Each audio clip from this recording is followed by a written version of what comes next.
커피는 고혈압에 좋다고 합니다. 하지만 커피엔 발암물질이 있다네요. 양배추는 위장병에 좋습니다. 하지만 양배추는 혈전을 유발하는 비타민 K가 많다고요.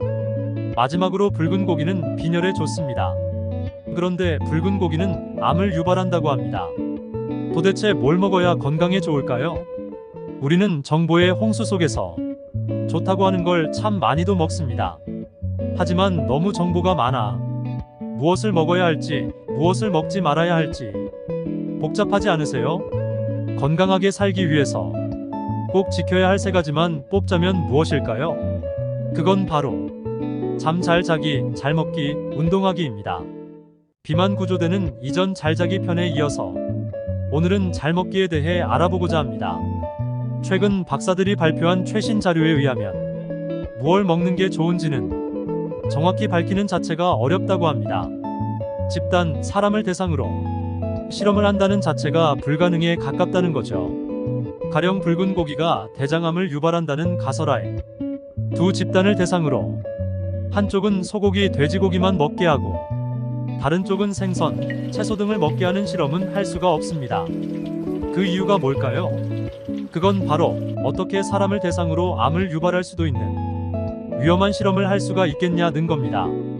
그래서 인구역학적 통계로 설문조사, 즉 음식을 주로 뭘 먹느냐 등의 질문을 통해 질병에 걸린 사람과의 역학관계를 통계 수치로 알아내는 관찰조사로 알아내는 것이기에 정확하지 않다는 겁니다. 담배 또한 설문조사를 할 수밖에 없겠죠. 예를 들면 당신은 하루에 몇 개씩 피십니까? 설문조사를 한 뒤에 그리고 폐암 걸린 사람이 얼만가 보는 거죠. 그런데 담배는 폐암 유발률이 확실합니다. 왜일까요? 이유는 결과 수치가 상당히 크다는 데 있습니다. 담배를 피우는 사람은 확연히 폐암에 걸릴 확률이 높았습니다. 붉은 고기는 어떨까요? 붉은 고기가 암을 유발하지 않는다는 확실한 근거는 없지만 확률은 있습니다. 다만 통계 수치가 작아서 꼭 암을 일으킨다고 할 수가 없다고 합니다. 전반적으로 고기를 먹을 때 채소를 많이 먹냐, 음주를 곁들이냐, 먹는 양이 어떤가 등의 변수가 너무나도 많기 때문입니다. 커피는 어떨까요? 커피가 몸에 좋다는 연구도 많이 있고 나쁘다는 연구 또한 많이 있습니다. 그렇다면 한국인의 자존심, 마늘은요? 마늘이 항암제이며 건강에 좋다는 연구가 많이 있습니다. 그런데 마늘이 장 건강에 안 좋다는 연구도 동시에 많습니다. 그래서 어떤 식품 영양학자들은 우리가 먹는 모든 음식은 항암제다. 그리고 동시에 우리가 먹는 모든 음식은 발암물질이다. 라고 했다네요. 이게 무슨 철학도 아니고 먹는 음식 가지고 골치 아픈 소리야? 하시는 분들 많으실 겁니다. 몸에 좋다고 옛날부터 내려온 지식도 정확한 연구 자료가 없다고 합니다. 어떤 특정한 음식이 내 건강에 좋을지 안 좋을지는 아직 잘 모릅니다. 어쩌면 본인이 가장 잘 알 수 있을지도 모릅니다. 내가 먹었더니 속이 불편하면 그건 안 좋은 게 분명하니깐요. 하지만 실망하지 마세요. 그래도 정확하게 밝혀진 것들이 있습니다. 혈당 피크를 유발하는 음식은 액상과당, 설탕, 공복에 드신다면 당뇨에 매우 취약해집니다. 그리고 혈관 질환을 유발하는 트랜스 지방, 곱창, 패스트푸드, 튀긴 음식을 자주 드시면 혈관 질환에 걸릴 확률이 확실히 높습니다. 그럼 몸에 좋다고 알려진 과일은 어떨까요? 앞으로 연구 결과를 좀 더 기다려봐야 된다 합니다. 채소에도 여러 연구가 많습니다. 대부분의 약이 허브식물에서 나온 거라네요. 우리가 아는 화학물질이라는 게 자연, 식물로부터 나온 게 대부분이라네요.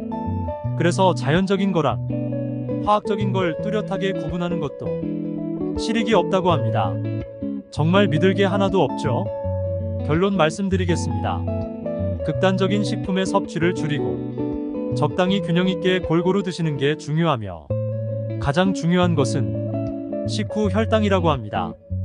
공복 혈당도 중요하고 그동안 얼만큼 일반적인 평균 혈당 레벨이 높았나를 측정하는 당화 혈색소도 중요하지만 진짜 중요한 건 혈관과 관련해서 특정한 음식 섭취 후 얼마나 급격하게 피크 혈당이 올라가는가, 이것이 중요하다고 합니다. 급격히 올라가지 않게 식사를 하셔야 합니다. 배가 고파도 채소를 먼저 먹고 단백질, 지방, 탄수화물 이런 순서를 지키는 식습관이야말로 혈당 피크를 막는데 아주 중요한 부분입니다. 음식도 혈당을 팍 올리는 설탕, 흰쌀밥 주의하시고 음식을 좀 골라 드시고 극단적으로 근육을 만드는 데는 단백질이 중요하다고 무조건 영양소의 균형은 생각 않고 많이 드시는 것도 위험한 판단입니다. 하루 중 무얼 먹느냐보다 더 중요한 건 언제 먹느냐가 중요합니다. 신체 리듬에 맞춰서 식사하는 습관. 잠들기 3시간에서 4시간 전에 식사를 마치고 소화가 된 뒤 자는 습관. 거의 위장이 비워진 상태에서 공복 상태에서 잠을 자야 그래야 깊이 잠에 듭니다. 올라갔던 혈당이 식사 후 제자리로 떨어지는 시간도 중요합니다. 인슐린 저항성 같은 게 생기면 혈당이 확 올라갔다가 2시간, 3시간, 4시간이 가도 아주 천천히 떨어져요. 그렇게 되면 그게 이미 당뇨병은 아니어도 당뇨 전 단계라 그래요. 당뇨 전 단계는 몇 년 뒤 당뇨병으로 갈 확률이 엄청나게 높습니다. 잠을 잘 못 주무시는 분들이 주무시기 전에 와인 한 잔, 맥주 한 잔, 알코올로 수면을 유도하는 사례는 참 많은데요. 알코올은 사실 각성제입니다. 술 취하는 초반에 잠깐 잠들고 깊은 잠을 못 자고 깨버립니다. 그렇다면 술은 언제 먹어야 좋을까요? 잠자기 4시간, 5시간 전에 식사할 때 꼭 먹어야 된다면 아주 조금 와인 한 잔 정도, 맥주 한 잔, 소주 한 잔, 그리고 술이 깬 다음 주무시는 게 좋은 수면 습관입니다. 최근 간헐적 단식이 다이어트에 좋다는 연구 결과도 많이 나왔죠. 나쁘다는 이론도 많이 나왔습니다. 우선 장점은 지방이 분해된다는 거죠. 우리 몸은 에너지가 들어오지 않을 때를 대비해 몸속의 지방을 저장하는데 금식 시간을 늘리면 지방을 에너지로 쓸 수 있는 기전이 활성화된다는 이론입니다. 특히 보디빌더나 트레이너들이 근육은 늘리되 지방은 없애려 할 때 쓰는 방법인데 칼로리를 줄이면 체중이 줄 때 지방만 주는 게 아니라 단백질인 근육도 빠지기 때문에 잘 먹어서 근육은 늘리고 간헐적 단식으로 지방은 줄이기 위한 좋은 이론입니다. 하지만 저녁 6시에서 오후 12시까지 금식을 하는 게 쉽지 않고 공복으로 인한 집중력 감소와 스트레스로 인한 호르몬 장애, 오랜 시간 식사를 못했기에 폭식으로 이어질 수도 있으며 다이어트는 꾸준히 관리하는 게 제일 중요합니다. 다시 요요로 돌아오기 때문이죠. 하지만 간헐적 단식은 장기간 유지하는 게 쉽지 않고 잘못된 방법으로 할 수도 있어 전문가와 상담 후 관리하는 게 최선의 방법입니다. 제일 추천해드리는 방법은 아침 식사로 생수를 충분히 마시고 조금 일찍 점심 식사를 하시는데 양질의 균형 잡힌 식단으로 충분히 식사를 하시고 저녁 또한 앞서 말씀드린 대로 주무시기 서너 시간 전에 드셔주시고 소화가 다 된 후 주무시는 습관이 간헐적 단식의 이점을 누리실 수 있습니다. 결론은 어떤 특정 음식을 극단적으로 섭취하기보다 균형 잡힌 식단으로 골고루 드시고 식사 시간과 섭취 음식의 순서가 제일 중요하다고 전문 연구진들의 공통된 의견입니다. 비만 구조대는 앞으로도 우리가 살아가면서 간과할 수 있는 건강에 대한 상식을 좀 더 알려드리고자 합니다.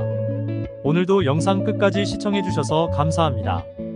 영상이 도움이 되셨다면 좋아요와 구독 눌러주세요. 건강한 다이어트의 지름길 비만 구조대 감사합니다.